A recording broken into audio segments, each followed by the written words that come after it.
এই তুমি কি পারবে, তুমি কি পারবে, তুমি কি পারবে, তুমি কি পারবে, তুমি কি পারবে সোনার দেশটা সুন্দরভাবে গড়তে?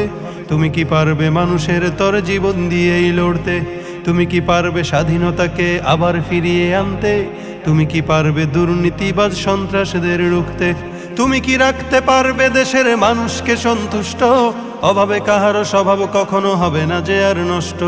তুমি কি পারবে ফিরিয়ে দিতে বঞ্চিতদের অধিকার? তুমি কি পারবে হতে জনতার জনপ্রিয় সেই সরকার? তুমি কি পারবে সব মানুষের বাসনা পূরণ করতে? বিপদ আপদে অসহায় এই জনতার পাশে দাঁড়াতে দাঁড়াতে দাঁড়াতে এতই যখন পারো, তবে কেন জনপদে মহামারী দেখে ভয় থর থর করো? তবে কেন জনপদে মহামারী দেখে ভয় থর থর করো? তুমি তো নিজেই দুর্নীতিবাজ, লম্পট আর খুনি চাঁদাবাজ। তুমি তো নিজেই দুর্নীতিবাজ, লম্পট আর খুনি চাঁদাবাজ। তাহলে কিভাবে পারবে তুমি অন্যকে রুখতে?